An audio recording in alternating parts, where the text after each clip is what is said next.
morning, I'm Vanessa from Life Mentoring and Positive Parenting. Today I'm going to talk to you about tantrums. One of the reasons I've picked tantrums is because it's so common. In fact, I wouldn't know a child who doesn't have a tantrum. It's so rare. So firstly, we'll talk about tantrums, and I often feel that if you understand why a behaviour is happening, it might actually just help you a bit. So we'll talk about why your child has a tantrum, and then we'll talk about how to deal with them and how we can use them to our advantage and the child's advantage. So firstly, a tantrum. Your child is going through a lot of development. So your tantrums would start perhaps at the age of 2, and your child is trying to express themselves. They don't have the language, and they're liable to get highly frustrated. They're facing a lot of new situations that they've got to learn how to deal with. So there's a lot going on for them. And so mostly it's born out of frustration and lack of being able to express themselves. Firstly, I'll just tell you, you can just set them up to help them. And the way you can do this is, and put yourself in this situation. When you're hungry and when you're tired, your tolerance is way lower. So help them by not letting them be hungry and tired. Or at least at those times when they're hungry, don't put them in situations where there's things that they're going to have to deal with, because you're more likely to get a tantrum. They're more likely to feel frustrated. Tiredness is a big one. If you have a child and you really are on top of their sleep, much less likely to have tantrums. Okay, so that's the first thing, is trying to prevent them. Set your child up to win, not to fail. So make it easy for them. They've got a lot going on. I know you have too, but it can be a win-win if you can help them. Okay, so let's talk about the tantrum itself. What do? Your child is building up their frustration and what is a tantrum? Is when they completely lose it. Okay, they kind of, it's gone above their limit and they kind of have given up. They don't know what to do. They have no tools. They haven't learned any strategies yet. And so that's it. It's all over. They freak out.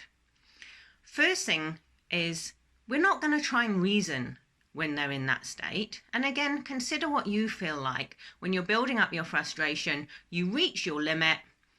You're not gonna want to deal with it then. So what we want to do when the child has a tantrum, that's them saying, I've reached my limit with this. So what we want to do is we want to help them to calm down. Now, generally, remove them from the situation.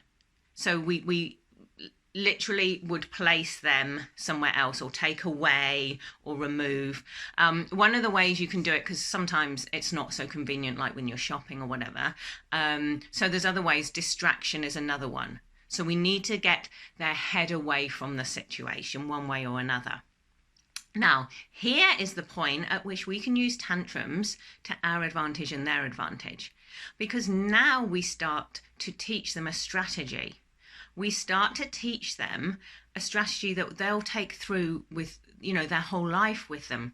What do you do with frustration and when you've reached your limit? So the first thing is, move away from the situation and calm down. So we are teaching the child how to self-regulate. So firstly, we will go through it with them, with the aim that eventually they can take this on for themselves, right the way through teenage and adult, so they have learnt what to do.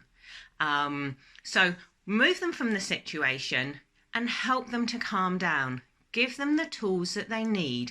But don't talk about the situation, because you're trying to get their head away from the situation while they calm down.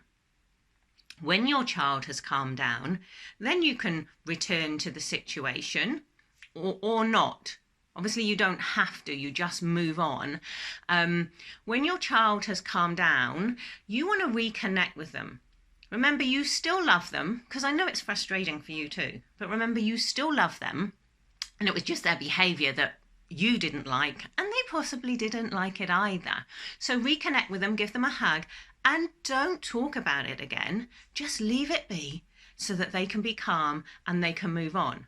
So what you've taught them is what happens when your frustration reaches your limit.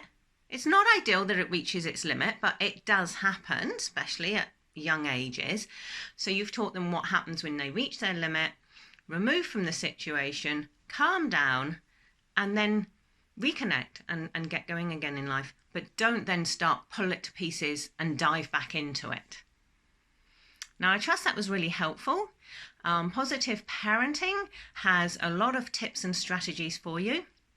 We post a tip every day, and we have courses and programs available for you if you're struggling and would like some help. It's okay to ask for help because you're going to go through a lot of issues with children. That's what parenting is. It's not easy, and we can help you make it easier. When you come to our programs, it really, really helps. Every parent walks out of there feeling more confident, and everybody gains from that. I hope you got something from this video today. I'm sure you have, and feel free to ask us any questions. Thank you.